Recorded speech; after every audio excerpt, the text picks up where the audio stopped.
Bismillah. Assalamualaikum warahmatullahi wabarakatuh. Innal hamdalillah nahmaduhu wa nasta'inuhu wa nastaghfiruh wa na'udzu billahi min shururi anfusina wa min sayyiati a'malina. Man yahdihillahu fala mudilla lahu wa man yudlilhu fala hadiya lahu. Wa asyhadu an la ilaha illallah wahdahu la syarika lahu wa asyhadu anna Muhammadan 'abduhu wa rasuluh. Allahumma salli wa sallim ala nabiyyina Muhammad wa ala alihi wa ashabihi wa man tabi'ahum bi ihsanin ila yaumiddin. Amma ba'du, ibu-ibu yang semoga senantiasa dirahmati Allah Subhanahu wa taala. Kesempatan yang berbahagia ini alhamdulillah alladzi bi ni'mati tatimmus shalihat. Kita diberikan karunia Allah Subhanahu wa taala untuk dapat melanjutkan kajian kita membahas tafsir juz amma. Semoga Allah Subhanahu wa taala memberikan kemudahan bagi kita semuanya untuk dapat memahami kalamullah. Dan ini adalah sebaik-baiknya kalam. Dengan belajari Al-Quran, ini adalah merupakan sebaik-baik petunjuk dalam meniti perjalanan kita di dunia ini menuju keridhaan Allah Subhanahu wa taala. Maka kita berdoa kepada Allah Subhanahu wa taala, semoga Allah memberikan kita kemudahan dalam menuntut ilmu, dan terkhusus kita dapat memahami kalamullah Al-Quran, dan semoga Allah memberikan kita faedah manfaat yang sangat banyak, bisa kita ambil ibrah, pelajaran, dan terutama bisa kita amalkan dalam kehidupan sehari-hari kita. Akhwati fillah rahimakumullah. Alhamdulillah telah berlalu pembahasan kita surat Al-Balad. Insyaallah taala semoga Allah mudahkan. Berikutnya kita akan mempelajari yaitu surat Asy-Syams.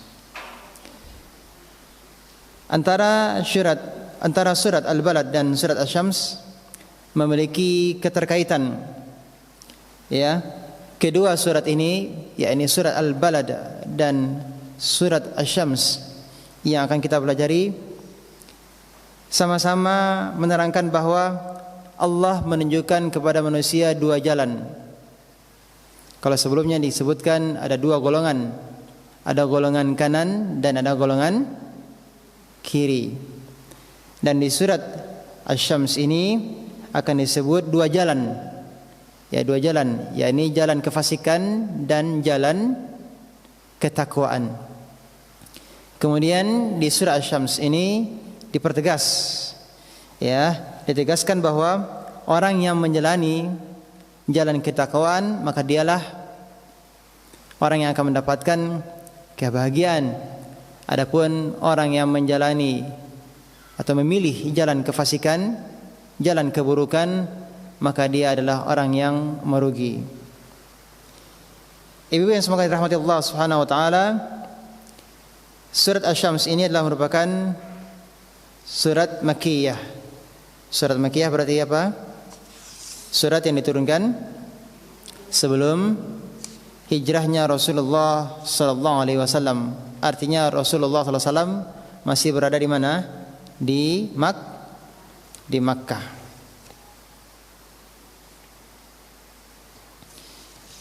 Silakan bisa dilihat. Silakan dibuka mushafnya.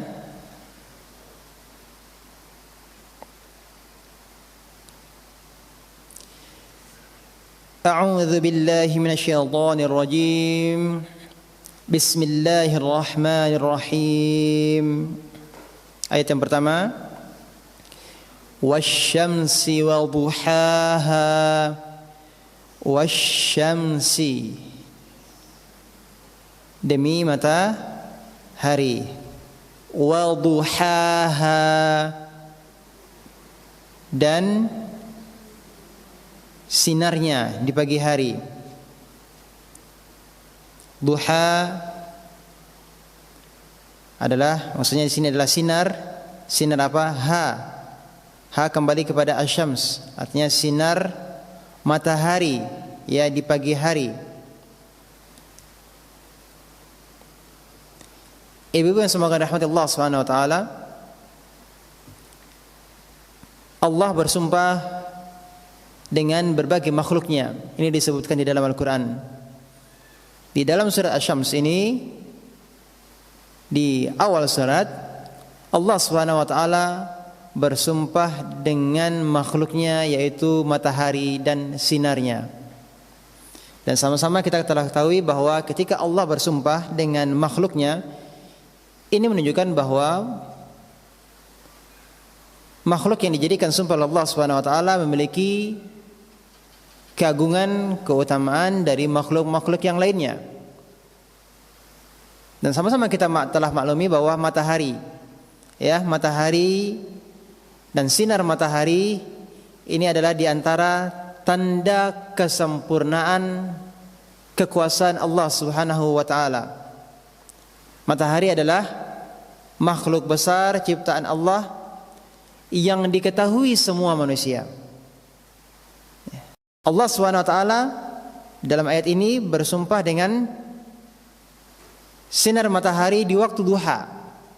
Waktu duha, para ulama menjelaskan waktu duha adalah kurang lebih 15 menit setelah terbitnya matahari sampai kurang lebih 15 atau 10 menit sebelum azan zuhur. Ini adalah waktu duha. Ini adalah waktu duha. Kemudian berikutnya di ayat yang kedua, wal qamari idza talaha, wal qamari idza talaha. Allah bersumpah dengan al-qamar.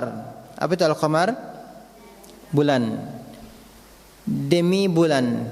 Idza, apabila. Tala, mengiringi. Ha, artinya nya. Ha ini kembali kepada apa?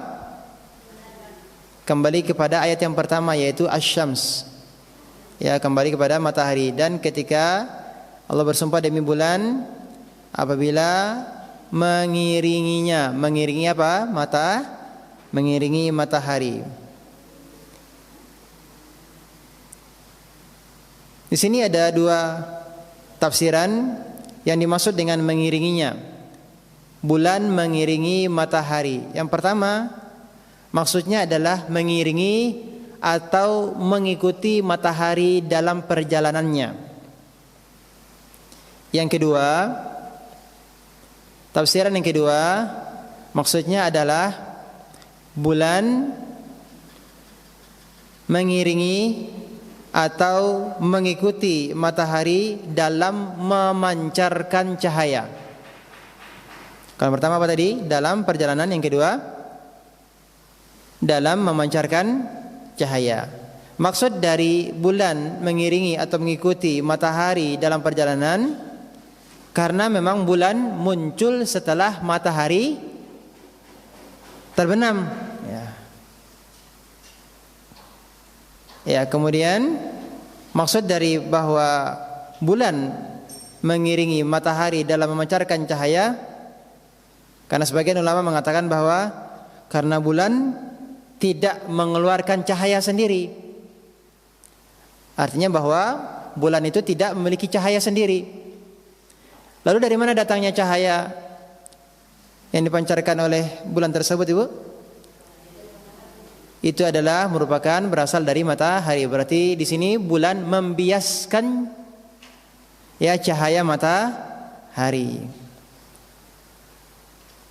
Ini penafsiran ayat yang kedua, bahwa Allah bersumpah dengan bulan apabila mengiringi matahari. Ini baik mengiringi dalam perjalanan matahari ataupun mengiringi dalam memancarkan cahaya. Allah bersumpah dengan matahari karena matahari adalah tanda siang, dan Allah bersumpah dengan bulan karena bulan adalah tanda malam. Kemudian ayat yang ketiga, wan nahari idza jallaha, wan nahari Demi apa? Nahar. Nahar artinya siang. Demi siang. Idza apabila menampakkannya. Jalla artinya menampakkan. Ha menampakkannya. Nya ini kembali kepada kata apa? Matahari. Dan demi siang apabila menampakkan matahari. Ayat yang keempat bagaimana? Wal-laili idza yaghshaha. Dan demi malam apabila yaghshaha. Apa artinya yaghshaha? Apabila menutupinya. Al-lail artinya malam. Wal-laili demi malam idza apabila yaghshaha. Apabila malam menutupinya, malam menutupi matahari. Maka ketika malam menutupi matahari, apa yang terjadi? Menjadi gelap, gelap gulita. Berikutnya ayat yang berapa? Yang kelima. Was-samaa'i wa ma banaha. Was-samaa'i demi langit. Wa ma banaha serta pembinaannya. Demi langit serta pembangunannya. Ini diterjemahkan demikian kalau ma di sini adalah ma masdariyah. Ma masdariyah. Demi langit serta pembangunannya.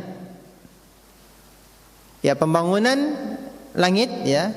Pembangunan langit sungguh menakjubkan dari sisi ketinggiannya, keluasannya, kekuatan langit dan sebagainya. Dan langit adalah merupakan salah satu di antara tanda-tanda kekuasaan Allah Subhanahu wa taala. Ini kalau ma di sini adalah ma masdariyah, maka diterjemahkan demi langit serta pembangunannya. Pendapat yang kedua di antara ulama tafsir mengatakan ma di sini adalah ma mausulah. Ma mausulah artinya dimanai dengan man, siapa. Maka kalau kita terjemahkan ma di sini adalah ma mausulah, artinya demi langit dan yang membangunnya, atau demi langit dan yang menegakkannya. Siapa yang membangun langit? Siapa yang menegakkan langit? Allah. Berarti di sini Allah bersumpah dengan makhluk dan juga Allah bersumpah dengan dirinya yang telah menciptakan makhluk tersebut. Berarti di sini ada dua tafsirannya, Bu ya. Ada dua tafsirannya. Ya, demi langit serta pembangunannya. Dan yang kedua apa? Demi langit serta yang membangunnya atau menegakkannya. Kemudian berikutnya wal ardi wa ma tuhaha. Wal ardi wa ma tuhaha. Apa artinya al-ard? Bumi. Demi bumi wa ma tuhaha dan penghamparannya, ya, demi bumi serta penghamparannya. Nah, ini kalau ma-nya adalah ma masdariyah.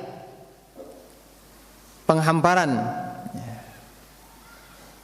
Allah bersumpah dengan bumi serta penghamparannya. Jadi Allah telah menghamparkan bumi sehingga bumi ini sangat cocok untuk kita tempati, sangat cocok untuk kita huni. Di belahan bumi mana saja ya kita mau tinggal, mau di daratan, mau di tepi pantai, mau di pegunungan, ya bahkan di padang pasir, ini bisa dihuni oleh manusia. Ya. Demi bumi serta penghamparannya. Kalau tafsiran yang kedua sama dengan ayat yang sebelumnya. Kalau ma-nya adalah ma mausulah berarti maknanya adalah demi bumi dan yang menghamparkannya. Demi bumi dan yang menghamparkannya. Siapa yang menghamparkan bumi?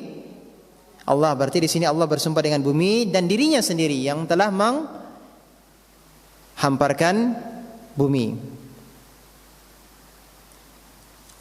Kemudian ibu-ibu yang semoga dirahmati Allah Subhanahu wa taala, berikutnya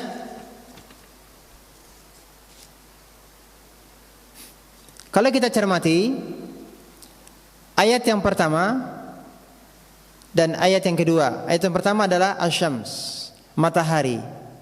Disebutkan matahari, Allah bersumpah dengan matahari. Di ayat yang kedua Allah bersumpah dengan al-qamar, bulan. Di ayat yang ketiga Allah bersumpah dengan an-nahar. Apa tadi an-nahar? An-nahar artinya siang. Di ayat yang keempat Allah bersumpah dengan al-lail. Apa al-lail? Malam. Di ayat yang kelima Allah bersumpah dengan as-sama. Apa artinya as-sama? Langit, ya. Dan di ayat yang keenam Allah bersumpah dengan al-ard. Apa artinya al-ard? Bumi. Kalau kita perhatikan apa yang dijadikan Allah sebagai sumpah? Matahari dan bulan, siang dan malam, langit dan bumi.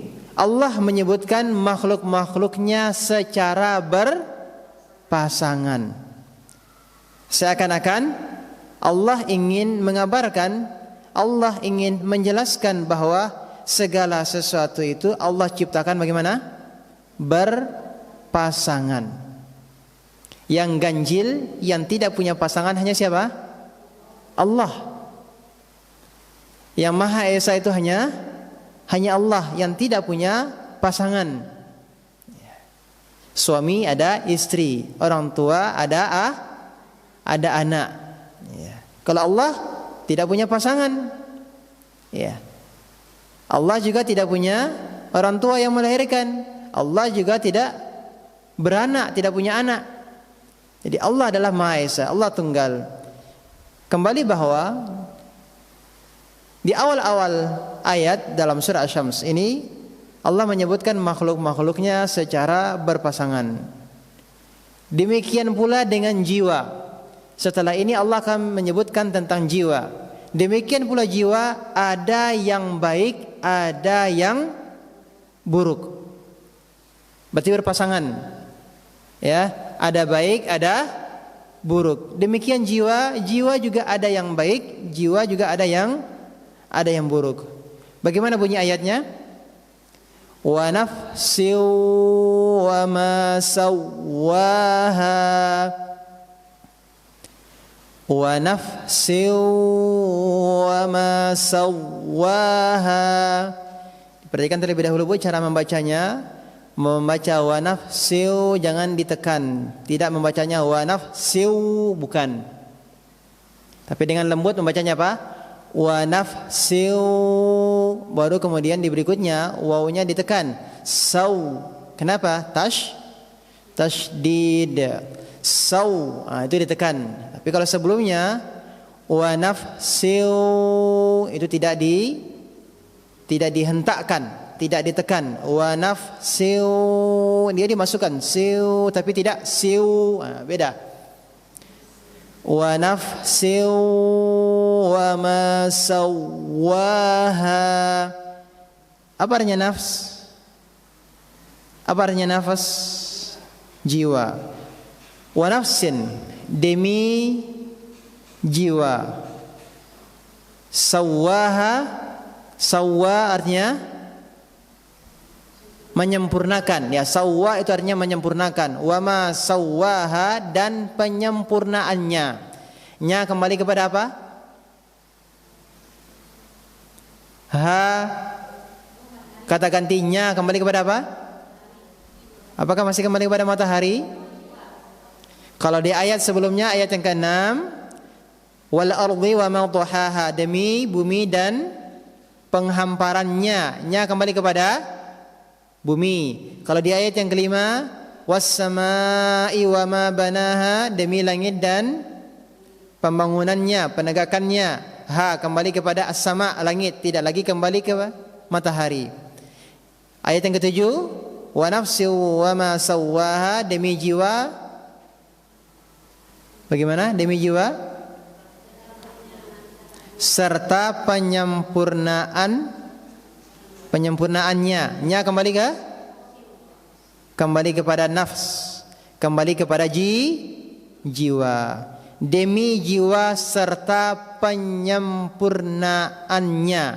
Maksudnya apa? Penyempurnaan ciptaannya. Demi jiwa serta penyempurnaan ciptaannya, yaitu penciptaan jiwa yang sempurna lagi tegak pada fitrah yang lurus. Itu maksudnya.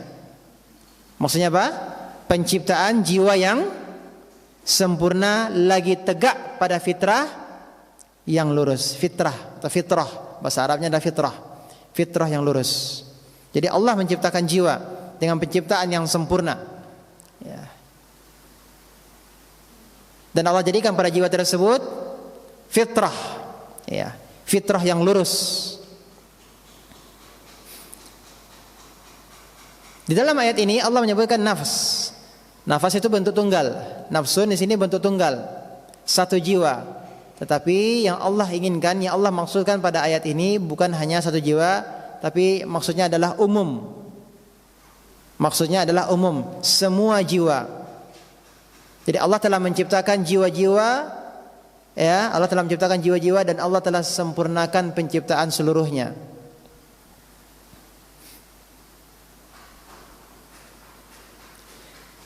Kemudian di ayat yang ke-8, fa'alhamaha fujuraha wa taqwaha. Fa'alhamaha, maka Allah maka alhama, Allah mengilhamkan, nya mengilhamkan apa? Allah mengilhamkan jiwa. Apa yang Allah ilhamkan kepada jiwa? Fujuraha, fujur kefasikan, fujuraha kefasikannya, wa taqwaha dan ketakwaannya. Jadi Allah telah mengilhamkan kepada jiwa dua hal. Apa itu? Kefasikan dan ketakwaan. Di sini para ulama, yakni ulama tafsir, menjelaskan tentang dua hal, kefasikan dan ketakwaan, atau keburukan dan kebaikan. Di sini ada dua penafsiran atau dua tafsiran. Yang pertama bahwa maksud dari ayat ini Allah memberikan ilham kepada jiwa tersebut.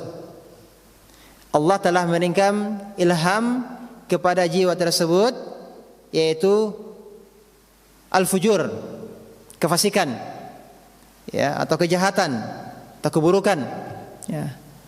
Dan juga mengilhamkan kepada jiwa, yakni at-taqwa, ya, ketakwaan, kebaikan. Ketika jiwa telah Allah berikan ilham berupa kefasikan dan ketakwaan, maka setiap jiwa bisa membedakan antara kebaikan dan keburukan. Setiap jiwa Allah ciptakan di atas fitrah. Kullu mauludin yuladu 'alal fitrah. Setiap yang lahir, ya, itu dilahirkan di atas fitrah, di atas fitrah. Ya. Dengan fitrahnya tersebut, ya, maka manusia bisa membedakan mana yang buruk, mana yang baik. Jadi setiap jiwa itu bisa membedakan mana yang baik, mana yang buruk. Dan fitrah kita, fitrah manusia itu pada dasarnya menyukai kebaikan atau keburukan? Kebaikan atau keburukan? Pada dasarnya setiap jiwa itu menyukai kebaikan dan membenci keburukan. Apa buktinya? Buktinya bahwa, mohon maaf ibu-ibu, kalau seandainya ada orang yang berdusta, orang yang berdusta itu tahu nggak kalau itu adalah suatu keburukan? Dusta itu adalah keburukan. Tahu. Mau tidak kalau dia didustai? Buktinya tidak kan? Dia tidak mau didustai, berarti dia tahu bahwa dusta itu adalah buruk, tidak baik. Berarti fitrahnya mengatakan bahwa dusta itu adalah keburukan. Sebagaimana kita tidak ingin didustai oleh orang lain, maka jangan sampai kita berdusta atau mendustakan orang lain.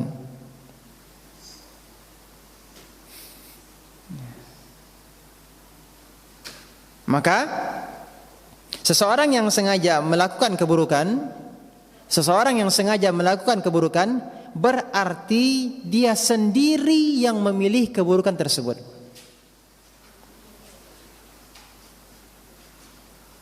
Karena pada dasarnya dia tahu yang buruk itu buruk. Kenapa dia lakukan?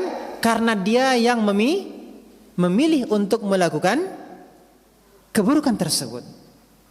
Pada dasarnya, prinsipnya, kita semuanya dilahirkan di atas fitrah, tidak suka keburukan.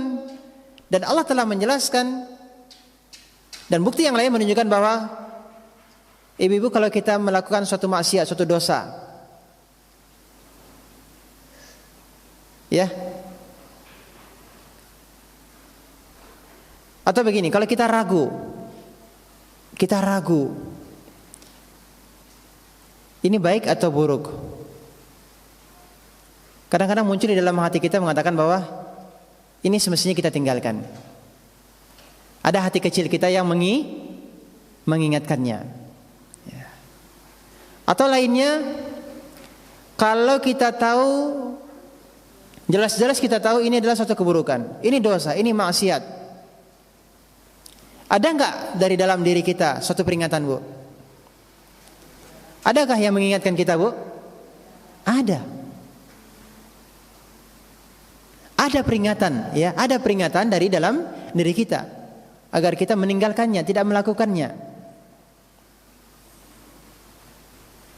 Maka sekali lagi bahwa seseorang yang melakukan keburukan, sesungguhnya dia sendirilah yang memilih untuk dirinya melakukan keburukan. Ini tafsiran yang pertama, bahwa Allah telah mengilhamkan kepada setiap jiwa mana jalan yang baik, mana jalan yang buruk. Pendapat yang kedua, ini berkaitan dengan takdir. Pendapat yang kedua berkaitan dengan takdir, bahwa segala hal yang dilakukan oleh manusia, itu semuanya sudah ditakdirkan oleh Allah, baik itu kebaikan maupun keburukan. Apapun yang telah diperbuat oleh manusia, itu semua adalah merupakan takdir Allah Subhanahu wa ta'ala. Baik yang dilakukan itu adalah perbuatan yang baik, ketakwaan, ataupun yang dilakukannya itu adalah perbuatan buruk atau kefasikan. Itu semuanya sudah merupakan apa? Takdir Allah Subhanahu wa ta'ala. Artinya bahwa semua yang kita perbuat itu telah dicatat oleh Allah Subhanahu wa ta'ala sebagai takdir. Dan Allah catat di mana? Di Lauhil Mahfuz. Namun tidak ada seorang pun dari kita yang mengetahui takdir kita. Yang penting kita berusaha untuk terus belajar, ya, dan terus mengamalkan apa yang Allah perintahkan dan menjauhi segala apa yang Allah larang. Maka kemudian semoga Allah berikan kita taufik untuk terus berada di atas kebaikan. Kemudian faedah dari beriman kepada takdir. Beriman kepada takdir ini termasuk dari rukun iman.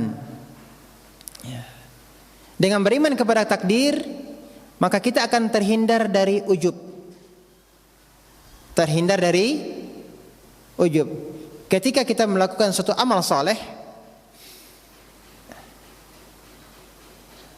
kita menyadari bahwa itu semuanya adalah merupakan nikmat dari Allah Subhanahu wa taala. Ya, dan ini sudah ditakdirkan. Kita hadir di majelis ilmu ini saat ini juga merupakan apa, Bu? Takdir dari Allah Subhanahu wa taala. Jadi tidak perlu kita ujub, apalagi sombong. Ya, tidak perlu kita membanggakan diri kita. Ini adalah merupakan nikmat dari Allah Subhanahu wa taala. Kalau bukan karena Allah, kita tidak akan hadir di tempat ini. Kemudian berikutnya bahwa beriman dengan takdir, kita akan terus berhati-hati. Tidak ujub karena kita tidak tahu bagaimana akhir hayat kita. Apa bisa terus kita bisa hadir di pengajian ataukah tidak? Masih bisakah kita terus beramal soleh ataukah tidak? Tidak ada yang tahu. Tidak ada yang tahu, tidak ada yang menjamin kita terus berada di atas sunnah. Tidak ada yang bisa menjamin kita istiqamah. Maka tidak ada yang perlu kita ujubkan, semuanya adalah merupakan ketentuan dari Allah Subhanahu wa taala. Yang penting kita tahu mana yang baik, mana yang buruk. Berarti yang baik kita kerjakan, yang buruk kita tinggalkan. Ya. Dan kita yakini bahwa itu merupakan takdir dari Allah Subhanahu wa taala. Dan memang takdir tidak bisa dicerna oleh akal manusia. Karena manusia terbatas akal pikirannya. Ya, tidak perlu kita bertanya tentang apa yang Allah perbuat. Karena kita lah yang akan ditanya oleh Allah Subhanahu wa taala apa yang kita perbuat. Jadi jangan kita bertanya tentang takdir Allah Subhanahu wa taala. Karena Allah tidak akan ditanya tentang apa yang dilakukannya. Namun kita lah yang akan ditanya tentang apa yang kita perbuat. Fa'alhamaha fujuraha wa taqwaha. Kembali apa, Bu, penafsirannya? Penafsiran pertama tadi tentang ilham yang Allah berikan kepada setiap jiwa. Apa yang diilhamkan? Ada kebaikan dan ada keburukan, ya. Berarti kita bisa membedakan mana yang baik, mana yang buruk. Yang kedua, ini terkait dengan apa? Terkait dengan takdir. Ya, terkait dengan takdir. Baik, kemudian berikutnya ayat yang keberapa? Ayat yang ke-9. Qad aflaha man zakkaha. Apa artinya? Qad aflaha, sungguh beruntung, man, siapa atau orang yang zakkaha. Zakka, menyucikan, nya, menyucikan apa? Menyucikan jiwa. Sungguh beruntung orang yang menyucikan jiwa. Wa qad khaba man dassaha. Dan sungguh rugi, khaba, merugi, man, siapa, dassa, mengotori. Mengotori apa? Mengotori jiwa. Ya. Beruntunglah orang yang menyucikan jiwanya dan merugilah orang yang mengotori jiwanya. Jadi telah disebutkan di awal tadi, ya, di surah Asy-Syams ini ditegaskan, ya, orang yang memilih jalan golongan kanan, ya, memilih jalan ketakwaan dengan menyucikan jiwanya, maka dia adalah orang yang beruntung. Adapun orang yang memilih jalan golongan kiri, yang memilih jalan kefasikan, maka dia adalah orang yang merugi. Berarti di sini ada dua jenis manusia. Manusia yang menyucikan jiwa, ini satu, dan yang kedua manusia yang mengotori jiwanya. Dan menyucikan jiwa itu tidak mudah. Menyucikan jiwa itu tidak mudah. Butuh perjuangan, ya. Terlebih dahulu, sebelum kita memperhatikan amalan-amalan fisik, Ibu, ya, sebelum kita memperhatikan amalan-amalan zahir, maka terlebih dahulu kita memperhatikan, kita tata amalan-amalan batin kita. Amalan batin apa itu? Tauhid. Kita jauhkan diri kita dari hal yang mengotori hati kita, yaitu kesyirikan, lawan dari tauhid. Kita jauhkan dari diri kita penyakit-penyakit hati. Jangan bersuzon kepada Allah. Apa suzon? Prasangka buruk kepada Allah. Jauhkan dari diri kita rasa hasad, dengki, ujub, sombong, riya. Ya, berbagai penyakit-penyakit hati. Sebelum kita memperhatikan amalan-amalan zahir, maka terlebih dahulu hendaklah kita memperhatikan amalan-amalan batin kita. Ya, alhamdulillah kita bisa rutin hadir di kajian. Alhamdulillah. Ya, alhamdulillah. Itu semua adalah merupakan nikmat dari Allah Subhanahu wa taala. Namun kita harus terus menjaga hati kita. Kenapa kita hadir kajian ini? Kenapa kita menghadir kajian? Ini kita harus bertanya. Ibu-ibu, kita harus sering bertanya. Kenapa kita hadir pengajian? Dalam rangka apa?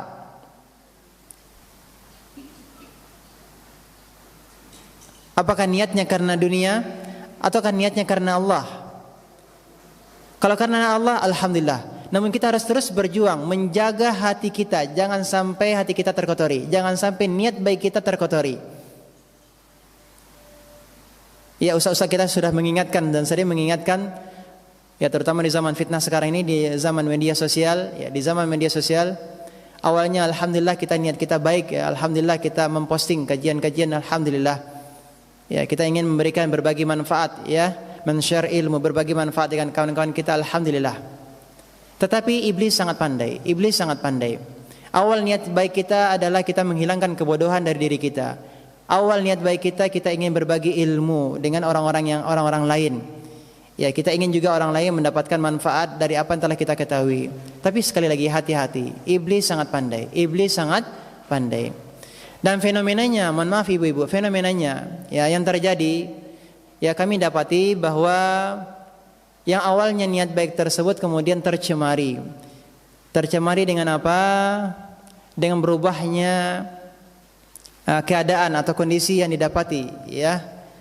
Ternyata setelah men-share ilmu, men-share kajian, ya alhamdulillah mendapatkan respon yang banyak, gitu kan. Akhirnya orang-orang mulai bertanya, ya nggak tahu, mulai tertarik bertanya. Sampai pada akhirnya kita dipanggil ustadzah.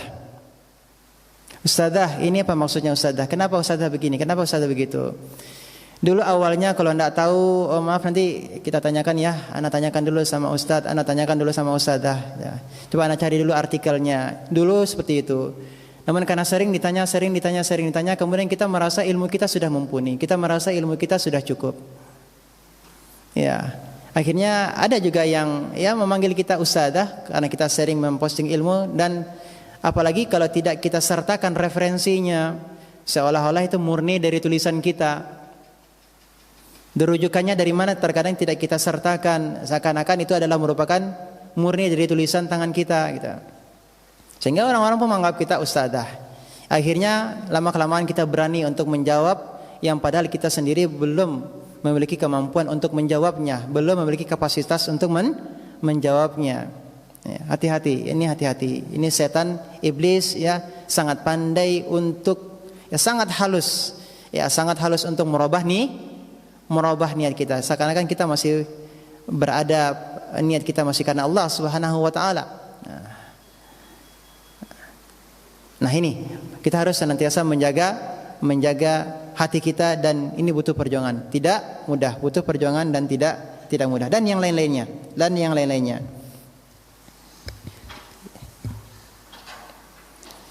Orang yang tidak memperhatikan jiwanya, ya, maka dia akan mudah futur. Dia akan cepat malasnya, dan dia sering sakit hati. Ya. Dia beribadah, amalan-amalan ibadah-ibadah yang zahir, namun dia tidak memperhatikan niatnya yang dia lakukan karena riya, pamer, ya, ingin mendapatkan sanjungan, pujian dari orang lain. Akhirnya apa yang terjadi? Karena riya tadi, karena ingin mendapatkan pujian tadi, ingin mendapatkan sanjungan, ingin agar orang lain tahu dan seterusnya, akhirnya dia menjadi orang yang letih. Capek. Ya. Karena yang diharapkan adalah apa? Pujian, sanjungan manusia. Yang diharapkan apa? Dunia. Ya. Maka ketika dia dicela akan mudah marah. Ketika dia dicela akan mudah marah. Ketika dia dikomentari dengan komentar yang tidak enak, dia akan cepat emosi. Apa sebab? Karena yang dikedepankan adalah dirinya, bukan karena Allah. Kalau karena Allah, maka dia akan lebih banyak bersabar. Dia akan lebih banyak berdoa kepada Allah Subhanahu wa taala, ya Allah berikanlah hidayah kepadanya. Ya Allah tambahkanlah aku ilmu dan berikanlah kepadanya hidayah. Akan lebih banyak bersabar. Maka sekali lagi bahwa kita harus betul-betul usikunna wa ya nafsi. Ini nasihat untuk diri kami sendiri, dan ini memang tidak mudah untuk selalu menjaga hati.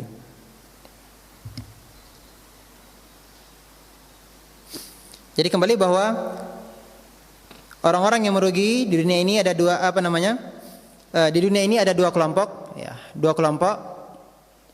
Kalau sebelumnya sudah disebutkan ada golongan kanan, ada golongan kiri, dan dua kelompok itu adalah orang-orang yang masuk surga dan masuk neraka. Dan di dalam surat Asy-Syams ini ada dua model jiwa. Dua model jiwa apa itu? Jiwa yang disucikan pemiliknya dan jiwa yang dikotori oleh pemiliknya. Nah, kemudian setelah ini Allah menyebutkan di antara contoh umat yang mengotori jiwa mereka. Allah menyebutkan contoh umat yang mengotori jiwa mereka, yang mengikuti hawa nafsu mereka, yang berbuat seenak mereka, yang tidak mau beriman kepada Allah Subhanahu wa taala, yang mendustakan Rasul utusan Allah Subhanahu wa taala. Siapa yang dimaksud? Siapa yang dimaksud? Di ayat berikutnya, kadzabat Tsamudu bitaghwaha. Siapa yang berdustakan? Kadzabat artinya mendustakan. Yang mendustakan adalah Tsamud, kaum Tsamud. Bitaghwaha, karena mereka melampaui batas. Mereka melampaui batas. Ya, kaum Tsamud ini Allah berikan contoh, ya, contoh kaum yang merugi, ya, yang tidak menyucikan jiwa mereka. Kaum Tsamud ini termasuk bangsa Arab. Ya, kaum Tsamud sebagaimana pendahulu mereka kaum 'Ad. Jadi kaum 'Ad ini adalah pendahulu dari kaum Tsamud. Ini sama-sama termasuk bangsa Arab. Ya. Dan surat Asy-Syams ini adalah surat Makkiyah. Surat Makkiyah sebelum hijrahnya Rasulullah SAW. Berarti Rasulullah SAW masih berada di mana? Di Makkah. Maka yang didakwahi adalah kaum musyrikin di Makkah, yang mana mereka tidak beriman akan adanya hari kiamat. Mereka tidak beriman dengan adanya kebangkitan. Maka turunlah surat ini kepada Rasulullah SAW sebagai peringatan untuk orang-orang Arab musyrikin yang mereka mengingkari adanya hari kebangkitan. Ya. Agar mereka dapat mengambil ibrah atau pelajaran dari kaum terdahulu yang telah dibinasakan oleh Allah Subhanahu wa taala. Ya, dari kaum 'Ad maupun kaum Tsamud. Adapun kaum Tsamud, ini adalah kaum yang dibinasakan oleh Allah Subhanahu wa taala, namun kampung mereka masih bisa disaksikan oleh orang-orang Arab sampai saat ini. Ya, sampai saat ini juga masih bisa disaksikan. Ya. Di Hijr. Ya. Demikian sudah masuk waktu asar? 6, adzan terlebih dahulu. 6.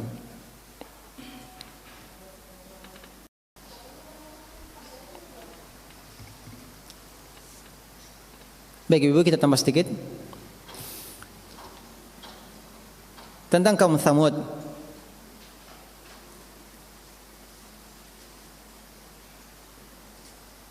Mereka melakukan kesyirikan, dan ini juga nampak dari bekas perkampungan mereka. Masih juga ditemukan berhala-berhala, patung-patung yang bisa jadi itu adalah merupakan sesembahan mereka. Dan nabi yang diutus kepada mereka nabi siapa? Nabi Saleh. Ya, Nabi Saleh telah mengingatkan tentang kesyirikan mereka tersebut. Ya. Mengingatkan agar jangan sampai mereka dibinasakan oleh Allah Subhanahu wa taala sebagaimana kaum sebelum mereka, yakni kaum Ad. Kaum Ad. Namun kaumnya Nabi Saleh justru meminta kepada Nabi Saleh untuk mendatangkan bukti kenabiannya. Apa permintaan mereka? Ada yang tahu? Unta betina keluar dari batu. Mungkin atau mustahil? Mungkin atau mustahil? Ada makhluk hidup yang bisa keluar dari batu? Ada yang bisa hidup di dalam batu? Di dalam batu yang tertutup rapat? Ada yang bisa hidup? Mustahil kan? Ini sesuatu yang mustahil. Tapi inilah permintaan kaum saleh agar mendatangkan bukti kenabiannya dengan mengeluarkan seekor unta. Dan unta yang diminta adalah unta betina. Dan bukan hanya itu lagi. Selain unta betina, syaratnya adalah unta betina yang bunting, yang hamil, usianya 10 bulan. Nah, berarti bertambah berat lagi. Ya. Kemudian tidak hanya itu juga, berbadan panjang. Nah. Kemudian Nabi Saleh berdoa kepada Allah Subhanahu wa taala. Allah kabulkan dan Allah jadikan unta betina yang hamil keluar dari mana? Keluar dari batu. Allah merintahkan batu yang besar untuk terbelah sehingga keluarlah unta betina. Ini mereka saksikan dengan mata kepala mereka sendiri. Maka yang terjadi, banyak dari mereka yang beriman, namun lebih banyak lagi yang tidak beriman. Jadi ibu-ibu, ini yang sudah Allah tampakkan, mujizat yang nampak dengan mata kepala sendiri. Ini kuasa dari Allah Subhanahu wa taala. Walaupun demikian kenyataannya bagaimana? Lebih banyak yang tidak beriman. Ini seorang nabi ya, dengan mukjizatnya masih juga walaupun dengan mata kepala sendiri sudah mereka melihat kebenaran tersebut, tetap saja tidak mau menerima dakwahnya, justru mengingkarinya.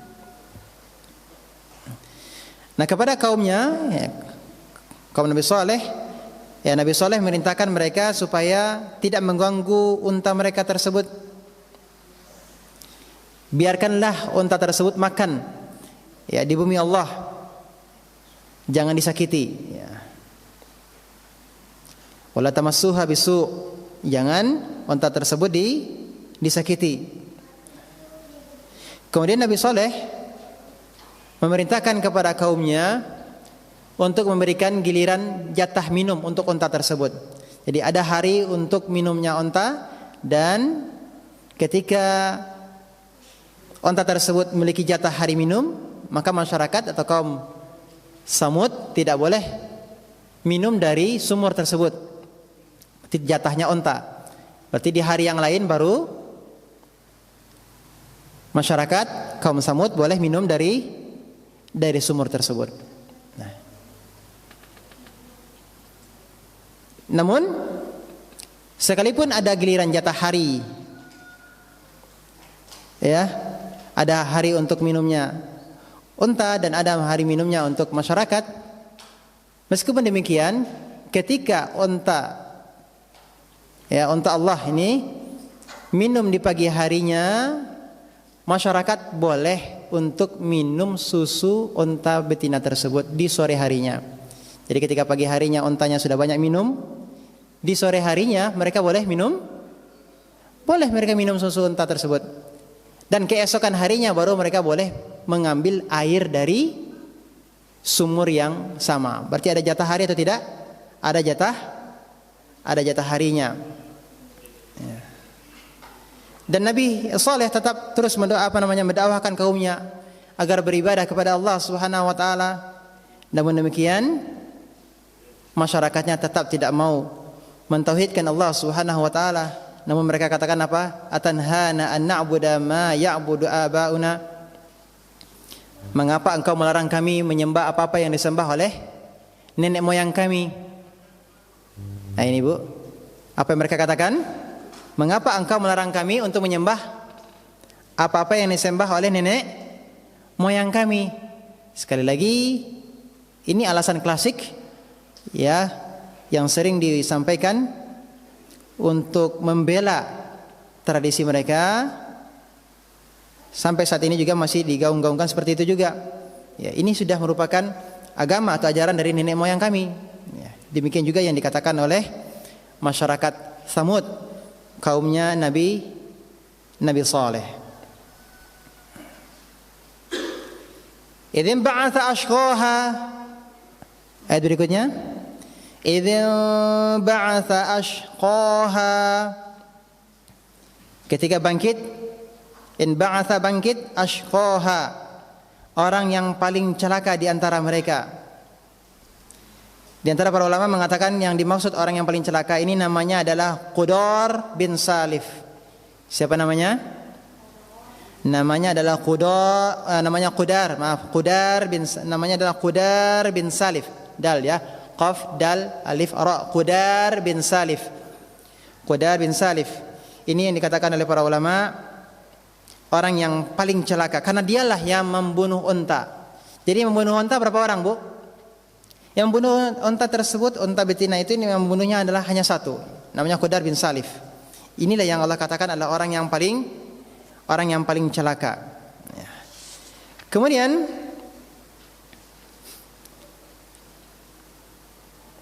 sekalipun yang membunuh unta itu hanya satu, ini Qudar bin Salif, namun di ayat Allah katakan menggunakan istilah banyak yang membunuhnya.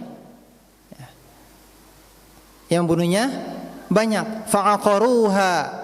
Nanti di ayat berikutnya, di ayat yang ke-14 disebutkan di situ fa'aqaruha, fakadzabuhu fa'aqaruha. Mereka mendustakannya serta mereka membunuh atau menyembelih unta. Padahal yang menyembelih itu hanya satu orang pelakunya. Namun Allah katakan mereka. Kenapa demikian, Ibu? Ada yang tahu?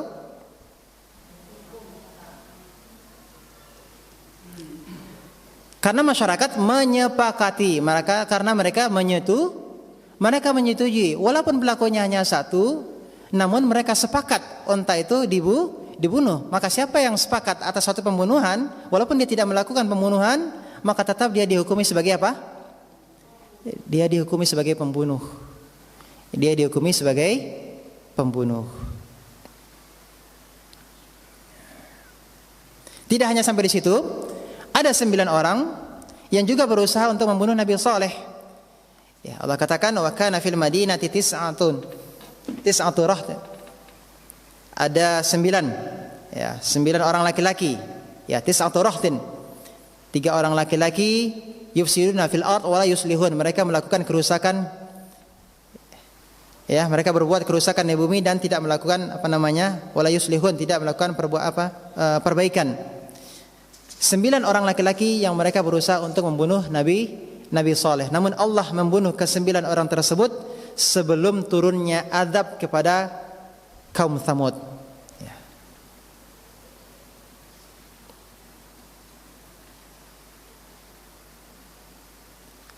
Apa azab yang Allah berikan kepada kaum Tsamud?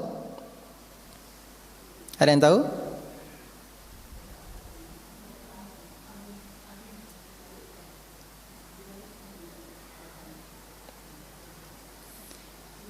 Nabi Saleh memperingatkan kepada kaumnya.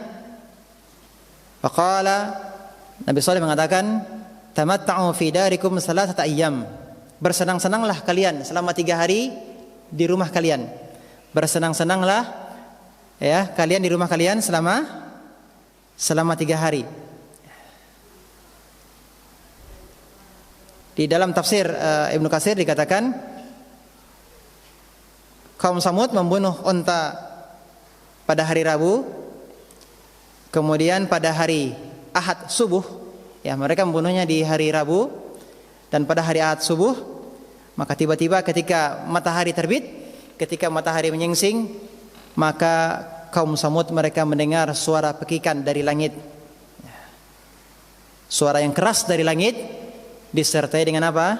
Dengan gempa dari arah bawah, sehingga mereka semuanya tewas. Tidak ada satupun yang tersisa dari kaum Tsamud.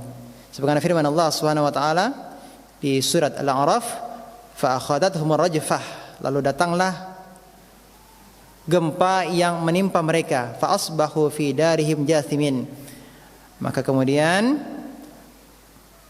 mereka pun mati bergelimpangan, ya.